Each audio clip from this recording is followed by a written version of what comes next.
Good afternoon, Alan. How are you today? Yeah, I'm very well, thank you. That's very good. Thank you. It's my pleasure to now introduce to our listeners Alan Crabbe, who's the co-founder and managing director of BIZTOOLS. So, Alan, does BIZTOOLS have a preference for the types of industries that companies seeking to raise crowdsourced funding have come from?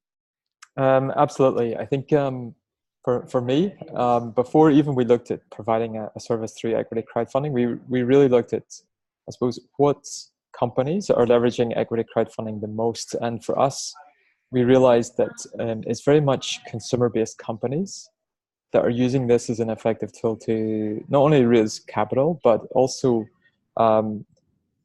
involve people or involve their customers, involve their own networks and community in the process, and inviting these people to be involved directly in the company and have their own stake in the business. So, and we felt that the companies and maybe the approach that we're taking initially with equity crowdfunding is really about providing this service to the companies that will leverage it most, particularly in the early days. So we think that like obviously B2C business companies, brands that are actively selling to consumers, or even providing, like for example, a marketplace between consumers and potentially businesses is a viable way that these companies can, I suppose, build or better engage their own networks, and have people invest into their success, which is ultimately what you want from your investors. Okay. What tips would you give to both accountants and company directors and managers of companies that are thinking about trying to raise capital utilizing crowdsourced funding? So like this is relatively new. So I think the first thing that I would ask first companies or their advisors to do is just to get familiar with the process, also familiar with some of the case studies of the companies that have raised capital. And quite often the most savvy people that are looking at equity crowdfunding actually reach out directly to these founders or to these small business owners to actually just have a conversation about how it worked, how it was successful for them, and just get some tips and advice from the people that have been successful, or even the people that haven't been able to reach their targets or meet their minimum targets with equity crowdfunding. Typically, you would get the most valuable information from the people that didn't quite make it. So I think my advice is just go to the people that's either the founders or even the advisors that are helping these companies raise capital through equity crowdfunding. I think that's one of the first tips. The other second tip is look at getting familiarized with the regulations around this, particularly if you're an advisor, because this is new regulations. It's new legislation that passed just last year, at the start of last year. There was changes in October for PTY limited companies, and just be familiar with I suppose the latest regulations around this space. So understanding the limitations, for example, being able to raise 5 million per year through this means, any of the eligibility questions around accessing the regime, and also the limitations on investors as well, because ASIC has regulated this specifically, and as their job is to protect retail investors, there is limitations on what these investors can invest, and that's $10,000 in Australia. So I think just familiarize yourself. I think advising a company, particularly if you're getting involved with a company to do an equity raise, just understand the process. Every platform as well has subtle differences in the approach that they take. So better understanding the platforms that are out there. Obviously, do your homework on the platforms, and learn and extract as much information from us as a platform, because like we've tried and tested quite a few deals now. We've the platforms that have been operating now for over a year. We've got successes, we've got failures. So we know what works, we also have hopefully refined a process to take a company through so that we're keeping it, making it as familiar for companies and making that process as seamless as possible. So. Okay, thank you. Australia was a little behind some of the other countries around the world, the so-called Western countries, in introducing crowdsourced funding for companies. What are your comments on what has happened in those other jurisdictions? So you can probably tell that my accent's not from Australia. So I've been watching very much the UK markets for equity crowdfunding. I originally started Possible here in Australia, and I obviously looked at that market, the UK market, for reward-based crowdfunding, which is, I suppose, a different model of raising capital through pre-selling, for example. But whenever reward-based crowdfunding was really taking off in Australia and the US, equity crowdfunding was actually being adopted in the UK. So reward never really got the hype that it did in other markets. So I've been watching pretty much equity crowdfunding in the UK since about 2012, 2013, which is actually around the same time as the CAMAG, the advisory group to ASIC, started looking at this as a model for Australia.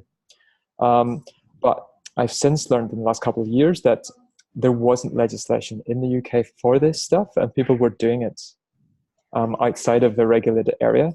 And they had to refine legislation to be able to facilitate it, which is, again, probably going to move faster than changing existing legislation around it. So I've been watching this market. It's been growing phenomenally over particularly the last 3 years. There's I think two dominant players. I would say there's two dominant players in the UK, Crowdcube and Seedrs. And they're full of examples of companies that are using this. Like each platform may have 20 to 30 live deals at any one time. And it will give you a really good picture of, I think, where equity crowdfunding is going to be in Australia in the next few years. So I think the UK, for example, I believe that they may be close to transacting over £200 million in this year alone. So you can clearly see that, well, without showing you figures, there's definitely been that exponential growth over the last probably 4 years in the volumes, and also the numbers of companies that are actually accessing this, I suppose, new regime or new regulated environment. So it's really, really exciting. I think it's great that we finally got the legislation through. It's taken many, many, many years and many prime ministers to get this legislation through. So I think the regulations are not too bad. Not so good for intermediaries, but really, really, really accessible now for Australian companies, particularly the PTY changes that happened at the end of October last year. So. Yes, I think the PTY limited changes were a great advancement in Australia. Virtual has 610,000 members on your website. Do you communicate with each of those whenever you list a company on your platform? So Possible, like maybe just going back. So I've been running Possible since 2010. We've hosted, I think, close to 15,000 campaigns, and probably 80% of them being in Australia for reward-based crowdfunding. And we've built that user base up to well over 500,000 now. So Virtual is a sister company. It actually spun out of Possible, and we've obviously got a rapidly growing database over the last year with the deals that we've done, and it's much smaller size than Possible's network, but we do share across both. We both sit beside each other. So particularly any companies that are advancing from reward-based to equity-based crowdfunding, it's a really good opportunity for us to share the stories of Virtual through the Possible network and inspire the people and the creators in Possible to look at this new regime, to take the next level or take takes the next stage of their progression from being potentially a project to being a sustainable or scalable, growable business. Okay. Do you think that Australian companies that fit the criteria of being proprietary limited companies or small public companies know enough about crowdsource funding? I think the companies that have been watching the space, watching the development of the regulations and the legislation over the last few years, I think they have a good understanding. Particularly some of the companies that are, I suppose, the equivalents of some UK companies that have access to equity crowdfunding and have grown phenomenally from that model. So particularly maybe some of the more consumer tech companies, they would be pretty savvy with the regulations change. But more generally, absolutely not. Most companies don't know about the previous restrictions for a start in raising capital, and they haven't been aware that some of these changes have come through. I think people that have read about it through some of the startup press, probably at the start of last year, probably read about it, but they're not generally familiar with the changes and how significant these changes are to any company, as any private company, any unlisted public company, as they're looking to raise capital through this channel. So, and like as I mentioned earlier, it's pretty accessible for any private company, even if you're a sizable company with less than $25 million of assets or turnover. They can raise up to $5 million a year, and not require. Okay, there is requirements after you raise $3 million to do extra governance, for example, audited accounts, AGMs, and the likes. But up to $3 million, it's really accessible, and it's actually in my view, it's a great opportunity for any company to, if they're looking to raise capital, to always prepare in a fashion to access retail investors. Thank you. And what about accountants and business advisors, bookkeepers, who are the key advisors to that group of businesses with turnovers under $25 million? Could they do more? Could they improve their knowledge of how all this works?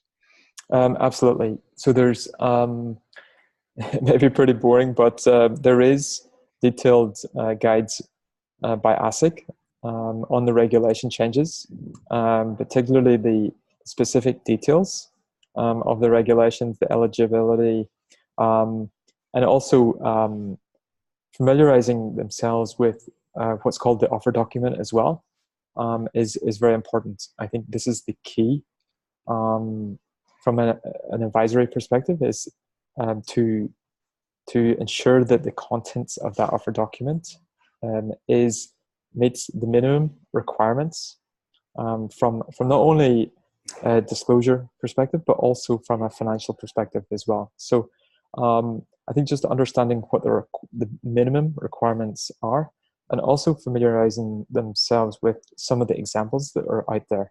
So we have, I think there's probably about 20 offers have been made publicly, maybe slightly more actually, of offer documents and examples of them for lots of different companies in different industries.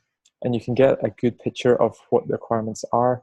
I can also explain that as an intermediary, the early offer documents were reviewed by ASIC.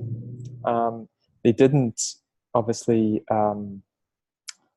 recommend changes to these documents, but they highlighted things that as an intermediary we needed to consider. And these earlier documents have been through that process, if that makes sense. So, and for an accountant, it may be a good question to ask which ones have, so that they know that they are compliant. Okay. Absolutely compliant. Obviously, all offer documents are compliant through as an intermediary, but if they want that extra assurance, we can explain which ones have been reviewed specifically. Okay, thank you very much. And lastly, can I ask what's Virtual's unique competitive position in this marketplace?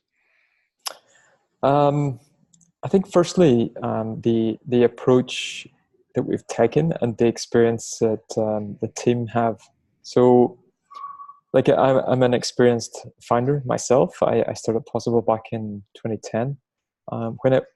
When I first realized that equity crowdfunding was going to come through, as a founder, you surround yourself with the best people to execute. And the first thing that we did as a company is involved directly in the business as a co-founder, a lawyer, and Matt came on board close to 3 years ago now, and he's helped us with the licensing. He's helped with setting up the platform and all of the requirements as an intermediary, but also brings to that the knowledge and experience of working with companies and their offer documents from the very earliest stages, so that they're guided, even if the advisor on their end is not quite experienced or qualified enough to do that. We can provide that assurance that or experience that we will look after them.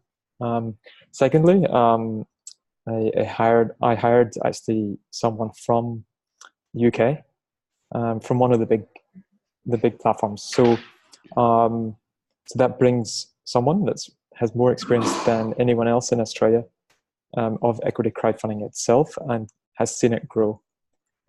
Knows the challenges, knows the difficulties from the company perspective, and he actually helps us as a senior campaign manager.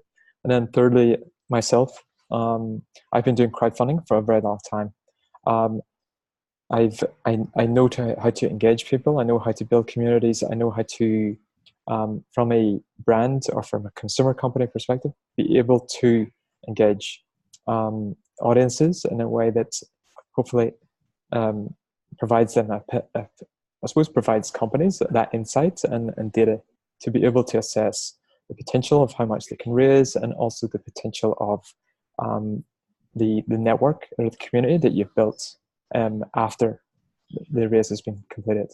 So, and there's many examples. Like from the Possible perspective, we've helped many liquor companies actually excel.